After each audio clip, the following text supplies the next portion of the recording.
Hey, thank you for tuning in to another episode of Prison Bosses. Today, it's with great pride and joy that I introduce you guys to brother Mujahideen Muhammad from the Pillars of Promise, the founder of the Pillars of Promise. This brother has a magnificent story, full of resilience. Recently released back into society, and I mean he hit the ground running, doing some powerful work, some powerful things. I think you guys are going to really enjoy him, Brother Muhammad's testimony, as well as picking up some of the jewels that has start to help him develop to become a prison boss alumni. And so with that being said, Brother Muhammad, how are you doing today, brother? And thank you for being on the show. I'm doing great. I would like to thank you, Trent.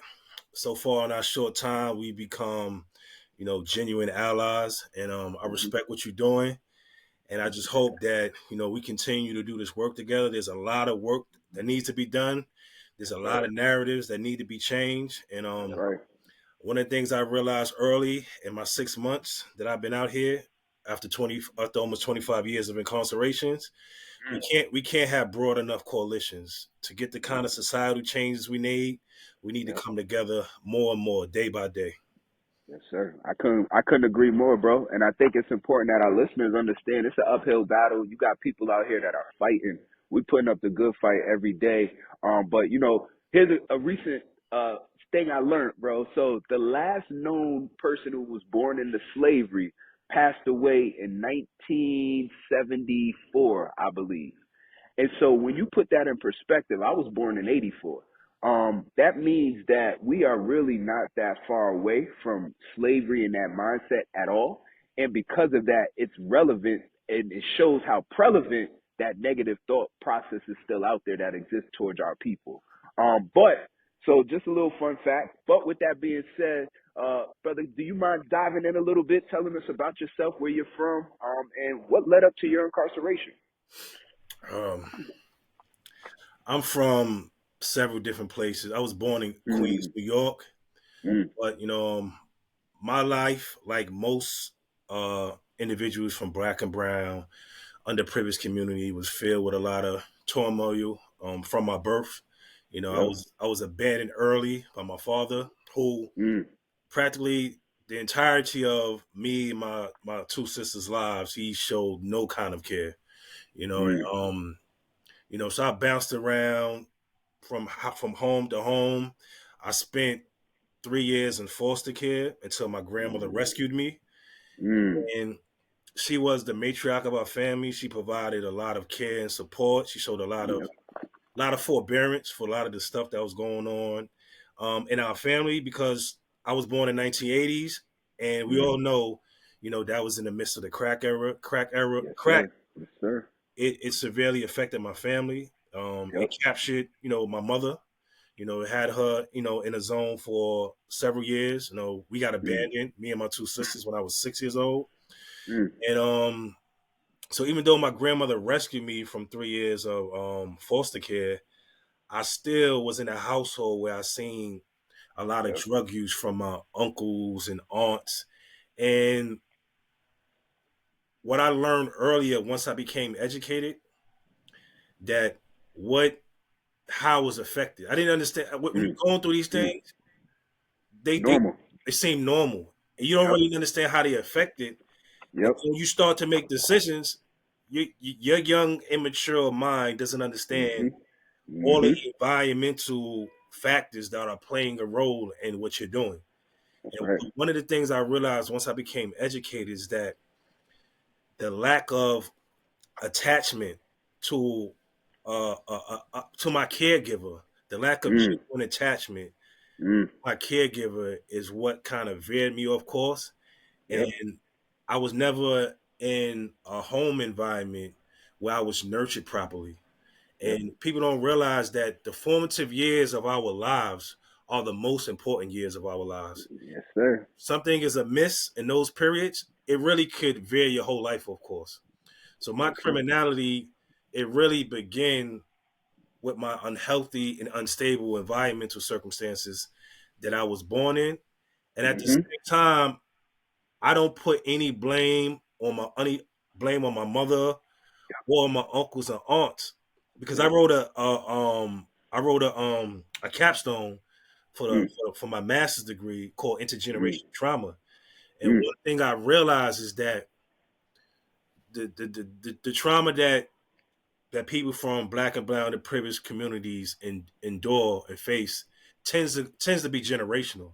Yep. And I realized once I began to study my own family history, which is as more important, which is as important as our collective history as black people, I really Facts. started to realize that there was successive, um, um, the trauma was successive going back through my family lineage as far as slavery. You know what I'm saying? That's right. I could That's started to right. trace. I started to look at my mother's situation when she was a child.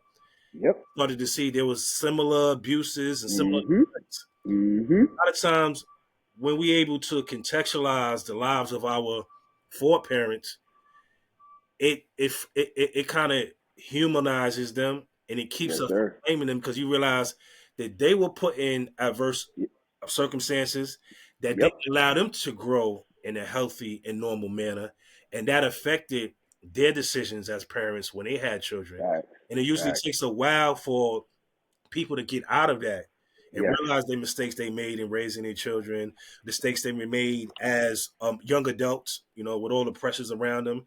You know what I'm saying? Mm-hmm. So I think what I had to do, part of my healing is being able to not only contextualize my life, but contextualize the lives of my parents and That's my right. grandmothers and everyone in my family. You begin to see where Yep. the trauma intersects, going all the way back to slavery. You know what That's a I'm saying? fact. So that I think that's important when we talk about healing and bettering ourselves and bettering our communities and bettering our families, that we understand, that we gain in-depth knowledge about ourselves and about our Mm, families and about our mm, societies, mm. because it's all related. It's all related to to slavery, being taken from our home and being thrust into this country and Yep. constantly being put in unfavorable conditions that affect uh, the whole generational line. You know what I'm That's saying? a So fact. That's a I went fact. through some adversity early, and real briefly, it led to my imprisonment when I was 14 years old. I got That was when you got locked up at 14? yes, that was my first imprisonment as a youth, as a juvenile delinquent. Yep. I got arrested for a robbery when I was 14 years old. Mm, I got sentenced to 12 months mm, in a non-secure facility. But mm. my head was so messed up. I was so intent on trying to be tough. And I Yep. really wasn't a tough kid, but I felt like I had to be that way. Yes, So sir. what I wound up doing, I took that 12-month sentence as a 14-year-old youth and I turned it into 4 years. Mm, Because in mm. my mind, I didn't want to be looked at as a skid bidder. So I Yep. thought the more time I do, the more tougher it would make me when I eventually came home. So I just carried myself those 4 years in DFY. I went through 5 different facilities because of Mm, my unruly behavior. I just carried myself in mm-hmm. reckless abandons. And when they finally did release me, it wasn't because I had earned that release.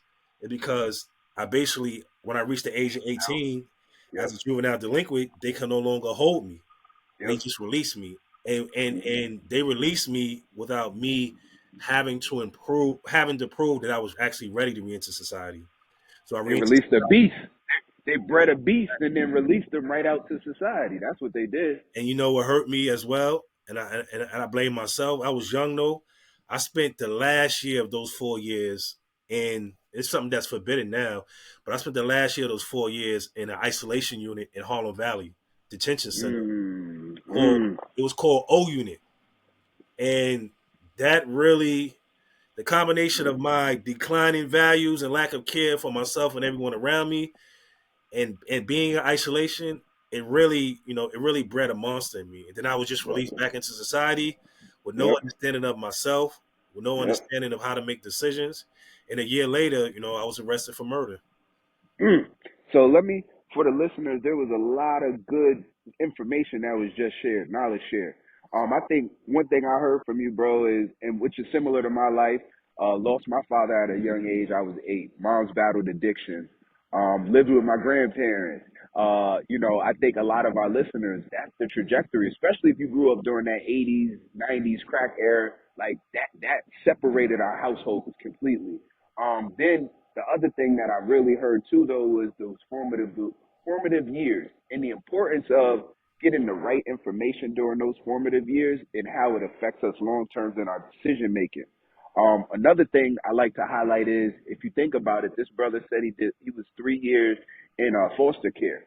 I do work in foster settings and for youth, and when I go into these facilities, although a lot of times they're households or they appear to look like a household, um, you see how it's a setup to start to set individuals up for what incarceration looks like in terms of the systems, the programs that they have in place, the rules that they have in place, even the setup is sometimes the way you're living with multiple youth within these households. And so it's no coincidence in my mind that becomes a feeder for a lot of youth to end up in the DFYs or the other youth facilities, which then eventually become adulthood incarceration. Jump right in, bro. And I think the reason why, like you said, that prepares those settings that's supposed to be assisting young people is actually preparing them for worse outcomes. Facts. You know what occurred to me as the reason why is because the treatment by the foster care caregivers is so impersonal. Mm, Like I was in 3 different foster homes over the course of that 3 years, and each one of the caregivers treated me and my sisters in a very impersonal manner. So the yep. love that we Yep. never had as as youths, the love that we could because of our parental neglect, it wasn't Mm-hmm. being fulfilled in this foster care environment because of the Mm-mm. caregivers. They wasn't treating us like family. Right. And I'm sad to say that I was in one foster care when I was about 6 years old. It was my first foster care in Mount Vernon, and the lady she was like some kind of gardener or landscaper. She used to Mm-hmm. take my 2 sisters with her to work, and she used to lock me in the backyard of the house until she came back. Mm. I used to have to knock on the door to get inside, to get in the bath, to use the bathroom, to eat. You know what I'm saying? So I was kind of like treated like Mm. I was like kind of excluded. So Right. the lack of attachment and the wounds of Mm. neglect, they never was being treated by these Right. people who are supposed to be supplements Mm. for my parents. You know what I'm saying? So that kind of just fostered, my sense of abandonment.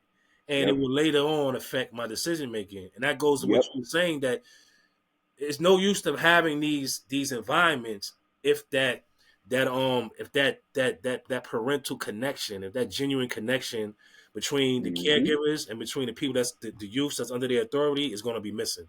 That's more Right. that's as important I as agree. any kind of physical, any kind of material Yep. provision being Yep. treated because people Yep. need to people as youth, we need to know that people care about us.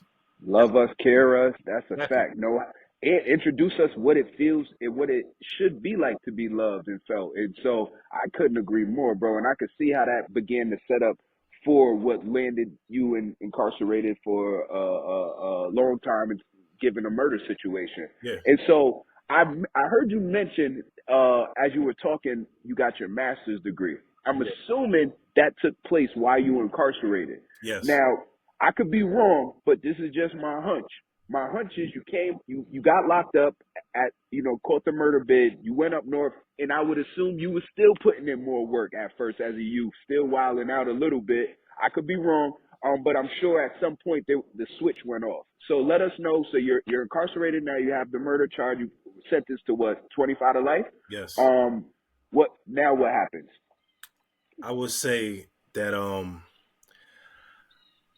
when I first got arrested for murder, and I knew I was dead in the wrong, Mhm. so I knew I was Mhm. going to get a great sentence, and so I was in despair, And when Mm. I did get sentenced, I went up north. My first correctional facility was Kaksaki in Mm. 2000. In 2000, that was my first. Mm. So the stress of having to do all of this time, I only was home for a year before I did Mm. 4 years in DFY.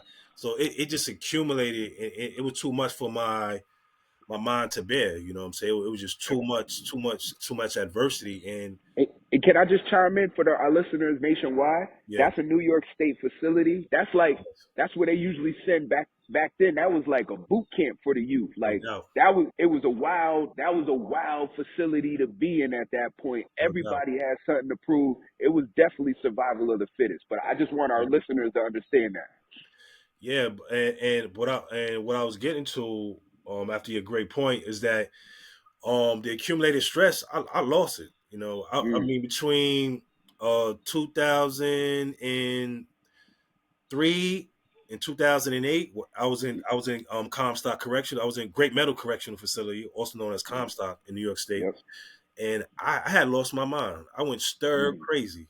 I started mm, I started bugging. You know what I'm saying? It was just because of the accumulated stress, and it yep, was so much trauma that I didn't understand how to process. You know what I'm saying? mm, But after the end of '08, I started to slowly, realize, where I was going wrong, where I wasn't thinking clearly, and I mm, started to slowly and gradually started to apply myself, started to think more clearly without relying on mental health medications. And mm-hmm. this is no knock on mental health education. What I've learned is that there's no one size fits all mental health That's right. treatment, and that That's some right. people do. I have good friends who do need mental health Mm-hmm. medication, but I was Mm-hmm. able to rely on my faith as a Muslim Mm. to help restore my reasoning and give me a sense of balance, and I Yes, wound up sir. accomplishing that. And 2014 was really my turning point. I was tired of languishing Mm. spiritually, and I was tired of languishing, as far as in my behaviors and how I was conducting myself. And I Yep. decided to do two things starting from 2014, which is about halfway through my incarceration, my 24-year prison sentence. I decided to, number one, take my religion of Islam seriously, and number two, Mm. that's when I really started to pursue academic education. And Whew. I was always smart, but it was my value system. I had a lot Yes, of emotional sir. behavioral issues that got in the way of me uh, realizing my educational potential. But in That's right. 2015, I decided, I'm gonna stop playing games, and it started with me taking Islam seriously. Mm. Then subsequently it started with taking my academic education seriously, and I enrolled into Hudson Link for higher education. They facilitate the college education for six correctional facilities in Mm-hmm. New York New State, York. Yep. four men's facility and two women's facility, and they was based in Sing Sing, Yep. and I entered their pre-college program in 2016.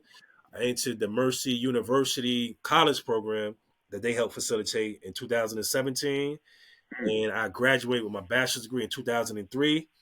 Whew. From there, I enrolled into the only master's program in the country, New York Theological Seminary, which has been in Sing Sing since 1983.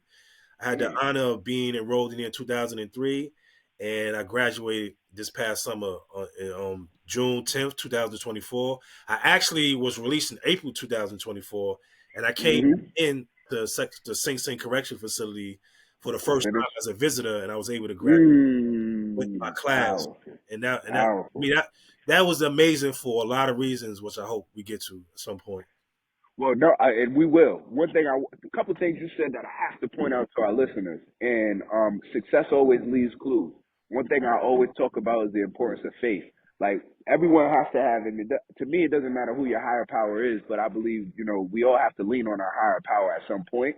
In that faith, we got to walk in that faith. That faith is something you can't see, feel, or touch. You just got to know it's there and it's going to happen for you. So you really saying, I'm going to take my religion seriously. I'm going to walk in this faith. I can see how that becomes a life changing moment. In addition to that, knowledge is power, man. I tell people that all the time. It might sound like a corny quote, but knowledge is literally power. And so, I'm similar to you. I had the opportunity to take college courses while I was incarcerated. I never received a degree or anything, but that set me up for me being a continual, forever learner. Like, and the way I learned, I had to learn how I learn best, how I take information in, and I will never stop learning moving forward. And so I think it's important for the listeners to understand that faith is essential. Connection to your higher power is everything, but then the need to want to learn, because we all come out of the womb at the same starting point. We could barely even hold our neck up. So every single thing that we learn is a matter of us wanting to learn it and taking the time to actually learn it. And knowledge is endless. Like, if you only speak one language, that tells you how much learning you could do with how many languages are out here. If you only know something about your culture, there's hundreds of other cultures out here that you need to learn about. If you only explore one religion, and so it just goes to show you how much information and knowledge is out here. But we find that with the noise today that's out here with technology and people on their phones and instant gratification, people aren't willing to take the time to actually learn and just, try to learn as much as possible. But that's really where I find the most successful people, they separate themselves from the pack. And so, again, bro, congratulations on what you did and going on to get your master's. And please tell us how that feeling was going back now as someone who was released, and how powerful that moment was, not just for yourself, but I'm also for the incarcerated population that got to see you do that, as well as the staff and those who were involved from the college level. So let's talk on that. And this is part of the story of Pillars of Promise. When I enrolled into the master's program in September 2023, I had 8 other cohorts or classmates. And I also had a part of the New York Theological Seminary. We had 4 clerks. So there was 12 incarcerated individuals that were involved in my education, in my master's degree education at New York Theological Seminary and Sing Sing Correction Facility. And of those 8 individuals, only 2 did not have life sentences. 4 of them, 2 of my classmates had 50 years to life. Two of the 4 clerks had 50 years of life. Two other of my classmates had natural life sentences.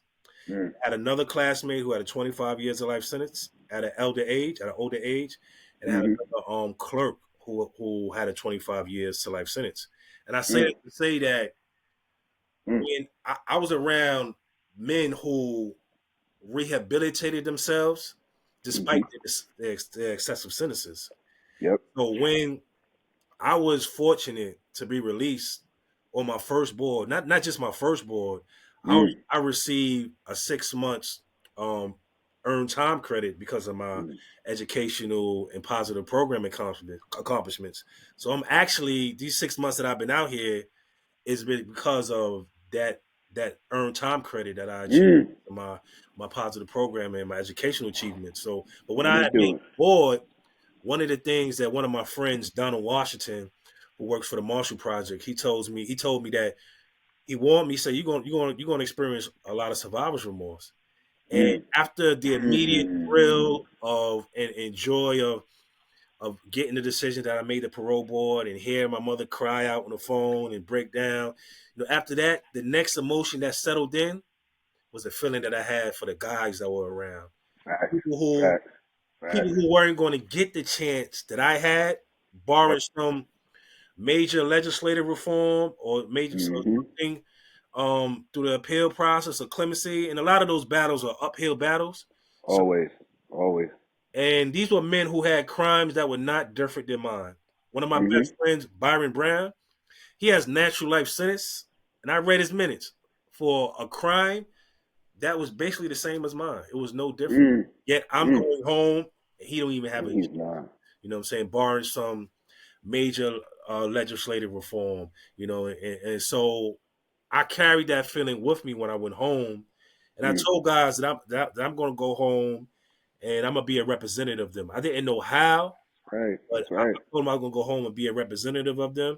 Yep. It wound up leading to the work that I'm doing now. So when I came back to graduate with them in June, it was just great to see those guys. I was already immersed in some of the work advocacy work I'm doing now and research. So guys were great to see me, and I was the first one from that group to go home, and it was just great to show those guys that that I'm doing positive work, and guys trusted me. Guys said, "We know you're going to represent us well," so that was just a great experience.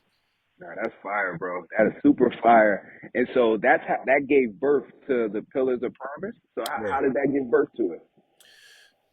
When I Everyone knows, well, you might not be anybody living outside of New York State. I don't know how it is in other states, but when Mm-hmm. you make your parole board in New York State, you have a 4 month wait until you're actually released. Mm-hmm. So what I started to do, out of the great empathy that I felt for a lot of the people that I knew around me who had these excessive prison sentences, I was going around the facility and everyone that I had, we didn't have to be the best of buddies, but everyone that I associated with that I knew that had these extreme sentences, I took their names down, I took their DIN numbers down, and I was just doing that out of empathy. And I was just like, Mm-hmm. I'm gonna reach out to y'all. But Mm. when I came home with like over 30 names and DIN numbers and Yep. identification numbers, when I came home and I got immediately thrust into the hustle and bustle of trying to get my life in order and address my life needs, which I didn't Yep. understand until I really got out here. Yep. Kind of forgot about guys, and then I started to feel guilty. I'm like, I don't know how. I promised all of these guys that I'm gonna reach out to them. I Mm-hmm. didn't know how I was going to do that. And people want me against them. People like, yo, don't take all the names. You ain't gonna be. But what happened though, a month into my release, my former professor, Dr.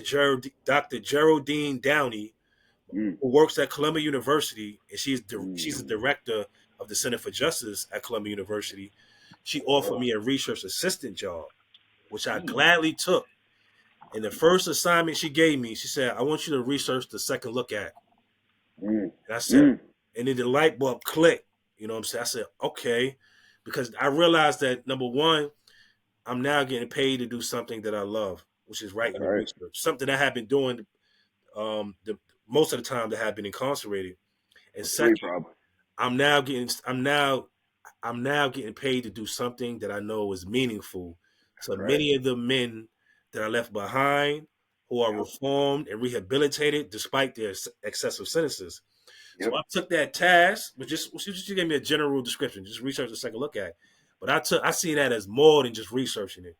So I began to post on. I was new to LinkedIn. I began to post stuff Mm. on LinkedIn. I had some of my friends who participated in a like a it's like a TEDx kind of speech on Yep. platform at St. Yep. called Beyond the Block, which is on YouTube. Mm. Mm. Some of them had like my best friend Raymond Wallace. He had a speech about the Second Look Act, and you can watch it on YouTube at Beyond the Block.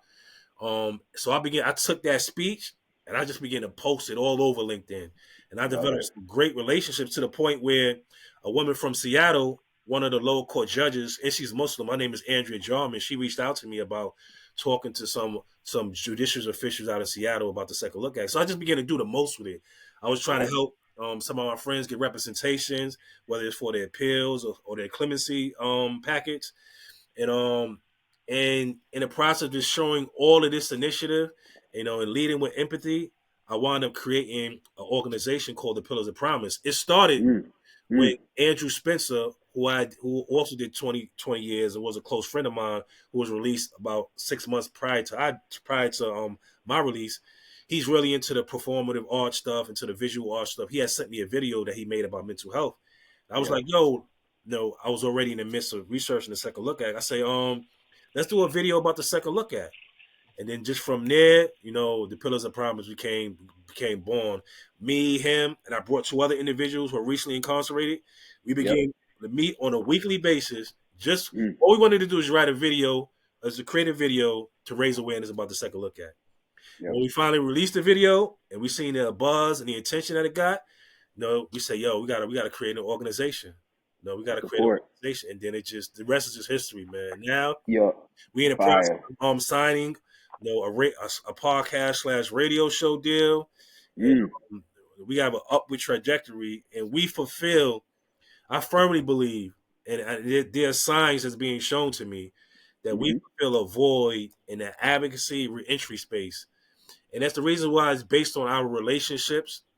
Yes, sir. First and Yes, foremost, sir. with the incarcerated leaders, who are the educational leaders that we left behind, and Mm-hmm. all of the networks that's been in support of us, whether it's Hustling for Higher Education, Columbia University, and all these different reentry organizations, brothers like yourself.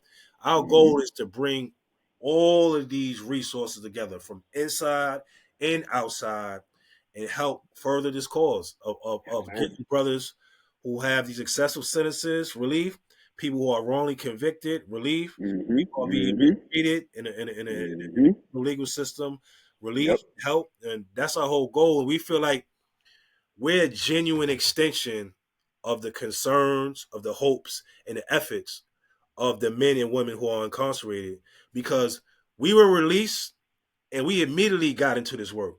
You That's know, right. we put their concerns on par with our concerns. We ain't forget Yep. we gonna take care of ourselves and then we get back to them. And then never do that. You know what I'm saying? Yep. We remain our brothers keepers from the Mm. get. And brothers Mm. who are left behind, they recognize that. And I received so many emails of brothers telling me like, yo, and that like, we glad you ain't forget us, man. We glad you ain't Right. forget us. And these are brothers Right. that's fighting uphill battles against our criminal legal system.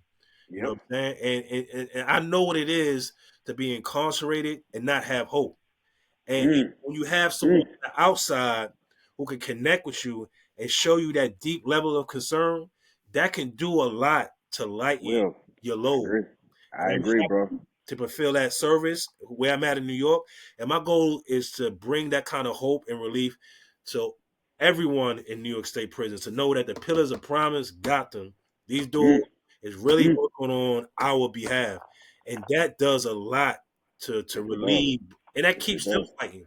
When they know That's people right. is fighting for them, that Yep. keeps them more engaged. You know what I'm saying? Yep. And one I of the things agree. we always do, this is important, it's important. Like I've been fortunate enough to be connected with the leadership of CCA, which is how Mhm. we develop our relationship. Yes, sir. Yes, sir. And when I get information, without betraying anyone's confidence, when I get information about how the legislation is being shaped, Mhm. I send group emails to all the guys in prison.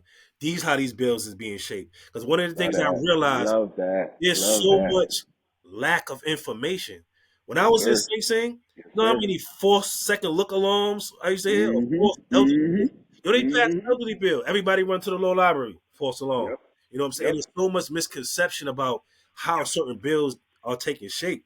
So what I try to do when I have the privilege of having access to people who are in those rooms, I try to take their information and tell them this is what's going on because I This is the know, real. Yep. when they still they in a lot of darkness, and Yep. people want to see how things are taking shape because again, that's also what gives them hope, and I that's one of agree. the main functions of the Pillars of Promise as well. Nah, that's fire, bro. Yo, for the listener, I hope you picked up those jewels that Mr. Muhammad just dropped off for you. One of the things that he said that jumped right out to me is he didn't say came home and got on TikTok and on Instagram. He said he came home and he got on LinkedIn and he started to share that message on LinkedIn. That's how he was able to connect with other power players from Seattle and open up other doors. And so, branding yourself is important and you want to be where the business world is at. And so LinkedIn is definitely where it's at on the social platforms. If you're not familiar with it, when you do come home, get familiar with that. Fuck TikTok, fuck Instagram, fuck Facebook. Get where the business is taking place if that's what you really want to do. In addition to that, he also mentioned something that's super powerful and relevant: networking. And as this brother said, he started something with other brothers that he knew from incarceration. So look at your bunkie. Look at the person in the cell to the left of you to the cell to the right of you. You don't know what that person's trajectory is going to be. But with you networking, you could position yourself where you could be a part of something great, or you might even be the one starting something great and be able to bring on other great assets based upon the relationships you develop. So never look down on the person that's sweeping the floor, the porter, just like you never look down at the person who might be kicking their addiction that might be in the cell right next to you, because you never know what that person might go on to do, and you could be a part of greatness with them. That doesn't stop even when you get out. As he said, he continued to network, and he's continuing to network to this day. The last thing that I thought was super powerful is the work that the Pillars of Promise is doing. When you talk about policy work, I didn't even know what the fuck policy work was. I didn't know how bills got passed. I didn't understand none of that shit. But now I understand that it all starts. Ooh, excuse me, guys. It got a little windy out here real quick. It all starts, though, with bills and with policy change and with and that work that it takes. and to have advocates who are out here actually learning the bills and then communicating that back to the people in real time, as he said, provides hope. And so on this episode, you already heard the importance of faith. You already heard the importance of networking, the importance of branding yourself. But let's not lose sight of that last piece of faith and hope. I mean, hope is everything. And oftentimes when we become incarcerated, we lose hope. Before incarceration, we lose hope. That's why we make some of the decisions we make. But with hope, that will give you the resilience to fight through all the hardships that will come your way. And so, let you jump right in, bro, and continue to dive into that, what you wanted to I share. just wanted to add just one thing that you said, and I'm gonna let you continue your interview. You said something about hope, and Mm-hmm. one of the things, I was around a lot of people, like I'm sure the listeners are, who have excessive sentences. Like for a person who has a natural life sentences, like how does he have hope? A person who has 50 years Mm-hmm. of life, 75 years Mm-hmm. of life, 120 years of life. I know all individuals who have those kind of numbers, wrongfully convicted Yep. or guilty Yep. but excessively sentenced. I know a lot Right. of individuals who are not innocent of their crimes, but they've become innocent of their sentences because of the work, Mm. because Mm. because because they put Mm. the work in where that sentence is no longer justified because of the goodness that they've developed in them and how it Yep. resonates in the Yep. environment. And that's Yep. one of the things I've always told people before I became incarcerated, who I knew had these successful sentences, that that might dampen their hope, in combination with their uphill battle against the courts. I always felt like, and this is for the audience, that no matter your sentence, that you have to continue to do positive things, Yeah. which will create positive momentum, Yes, because sir. you never know how that, when you put positive things out there, you do it for genuine reasons. You do it not only for the betterment of yourself, but for the betterment of others, for the betterment of your family. That goodness starts to resonate, and Right. and in most cases, it will be the reason why you finally get relief. It will be the reason why you Mm. form a Mm-hmm. critical relationship that can Mm-hmm. spring you loose from a death by incarceration sentence. I have a good friend. I was on WBAI in New York, 99.5 radio, on a show called On Account. The host of the show name is Stanley Jamel Bellamy. He Mm. had 60 years of life, and he had 30 years in, and Mm. he's close to his 60s. Mm. That sentence would have finished him, but Yep. he never gave up hope. He kept putting that positive energy out there. Yep. He wound up getting clemency by Hoku over a year ago. So it's Mm. important that guys never give up. Keep Yep. educating yourself, keep bettering yourself, keep bettering the people around you. Do it sincerely, genuinely from your heart, and that's how you keep hope alive, by not just sitting around waiting for things to happen. You keep hope alive Right. by doing Making it happen. positive and beneficial work. That's right. Like Meek Mill said in that one song, like, chance, opportunities aren't given, they taken, like interceptions. And so Exactly. we got to go out there and take what the fuck we want, and we got to put the work in it and do it in a positive manner. And I want our listeners to understand that good things happen to bad things happen to good people, and vice versa. We're all going through some shit. Like, don't think you're the only one that's going through it. We all going through it in different ways. I don't give a fuck how good it looks on the outside looking in. We all going through some shit. But those who keep a positive outlook on it tend to be the ones that get through it a lot easier, and Exactly. the ones that get positive outcomes from it as well. And, And so, go ahead, bro. yeah, and they tend to be rewarded. Cause remember, like Facts, facts. education, doing good deeds, and they have an Yep. intrinsic value as well as an extrinsic value. You know what I'm saying? Facts, Just being facts. able to feel good about yourself, no matter your Mm-hmm. circumstances, because you know that you're doing good work. You know you're having an impact despite the circumstances you're around. So that's very important. Doing good things because of their intrinsic value, because of the healing that they bring about. That's right. It's important. It's everything, bro. Yeah. And so, brother, do you mind? It's about at the 40-minute mark, as all the listeners know.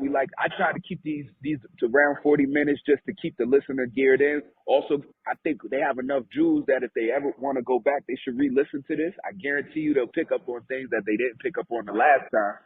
But before we start to head out of here, one question I always like to ask everyone who's been on the show if you were able to take yourself back to the, I think it was 18-year-old self before you committed this before you was in the situation that landed you in life with 24 to life, landed you in prison with 24 to life, what would you go back and say to the young version of yourself, if anything, to as a encouragement or as a deterrent to the decision that you were about to make? I'm gonna answer this question in probably an atypical manner. Mm, You know, I don't think there was nothing I could have said to my 18-year-old self that would have stirred me from the direction I mm, was going. I I just love think the that. wounds, the trauma, the neglect, it was just too much that was just Mhm. it was too much that was ingrained in me by that time. I was Mhm. already off. I didn't have people. I had people warn me. They didn't warn me in the most heartful manner. You know what I'm Right. saying? But I was gone by there. You know what I'm saying? Mhm. Like so, and this goes back to our belief in our Creator that we understand that ultimately he decrees all things and he places things according to his wisdom where they should be. And Yes, sir. so I don't think there's nothing I could have said to redirect my course. I'm just grateful that I was able to recover soon Mm, enough mm, to begin to heal and begin to restore my life. What I think what's important is what I can say to other individuals who might be reachable, other 18-year-olds and who mhm. might be reachable. But I know at that time, and like I said, even when working with you, we know some people far gone by then. Some people just That's not a gonna fact. get it, and That's a we fact. just hope that at some point they'll get it while they still have life left. Opportunity. That's right. I same thing. I say the same thing. Like at that age, I couldn't really. I got caught up at 19, so around the same age. And so at that point, I was doing whatever the fuck I wanted to do. It didn't really matter what nobody said to me. I thought I had it all made out. But what I do go back and what I would say to my younger self is, um, stay positive. You're gonna get through this. You got greatness in you. You just gotta find that greatness. And once you do, it's gonna be a game changer for you. But other than that, I wouldn't change anything in my life, to be quite honest with you, because it made me who I am today. That path that made me who I am today. The experiences I had helped me shape me to be the man that I am. And so I wouldn't take anything back, but I would tell myself that figure out where that greatness lies and figure out how to extract that. That's going to be the secret sauce to your success long term. Yes, yes, It's so. Can you tell everybody where they could find you, your socials, also where they could find information on the pillars of promise? yes. Our website just debuted October 1st. Nice. You can find us at www.thepillarsofpromise.org. We Mm-hmm. also have socials on Facebook, Instagram, and LinkedIn. And also, you can email us at thedirectpillars@gmail.com. If you want, you can email me as well as mujahideen064 at gmail.com. I also would Mm-hmm. like the audience to know that uh, at the end of this year, we will be debuting our radio show slash podcast. Let's get Uh, it. and where I continue to update Trent and about how our brothers can access this, our brothers and sisters can access that. We think that's going to be tremendous. We're going to use the full breadth of our networks. We're going to be talking about everything around mass incarceration and our state as African American people. So that's going to be major for us. We really think that's going to launch us into another level. That's what's up, bro. I'm happy that I was able to get you on the show. I'm excited to see what continues to come and grow in the space you're in. As you know, if I could be a resource and help out, that's what I'm here to do. I hope our listeners literally go back and check this episode out, man. I know you heard it once, but go back and pick up on some of the jewels that was left. And I hope this brother inspires you to understand you have someone who was just released 6 months ago, and he's gone from prison to now a boss. And it all started though while he was in there. Shit, nearly 16 years ago. And that's where the growth and the change really started to happen. But now today we're just starting to see and get the rewards of that. And there's so much more blessings coming your way, brother. Keep doing what you're doing. You're helping so many. And again, I just thank you for being on the show and thank you for sharing some knowledge with the listeners today. Yeah, I appreciate you. I appreciate you for having me on. you definitely an individual that I believe that I can learn from, and I hope this is just the beginning of our relationship, man. We got a lot Yes, of work to sir. do, but the That's a good thing fact. is, it's work. It's work I enjoy. It's work I would do for free, you Fact. know. Same here. And Same here, bro. um, and I believe real quickly, I believe that the informally incarcerated that we have an obligation, we have a duty, man. Our Mm. action reflects on those we left behind, so it's important that we model ourselves in a way, that helps the brothers and sisters that we left behind, and I believe that we're key to the revitalization of our Yes, community. we The are. formerly Yes, we incarcerated, are. Yes, we are, bro. if we don't do it, it won't happen. It's not gonna happen. I agree, bro. We are the key. We are the ones that help the next generation. Yes, And it all starts with platforms like this and the work that we're doing, bro. So once again, appreciate salute to you, salute to your team, and to the listeners. I know you. We really appreciate you tapping in, and please tap into the brother. If he could be a resource, help you out, and or even if you just was valued his testimony today, and it brought you some hope and motivation. And Well, so again, real quick, we have a mhm, blog section on our website. It's devoted to the literary contributions of incarcerated mm, individuals. So if mm, you have something that you want to send us, an essay, a poem, then have your family contact our email, directpillars.com, and send a submission, and we'll get it up there. fire. All right, y'all. With that being said, I hope you guys hold your head. Know that it gets greater later. But there's no time Peace, better than brothers. now to continue to grow. So I peace love to y'all. you Peace, all. brothers and sisters. I love y'all. We out here for y'all. We doing this Yeah, out of empathy, and we ain't gonna forget y'all. never, never. So with that being said, until next time, hold your head. Peace.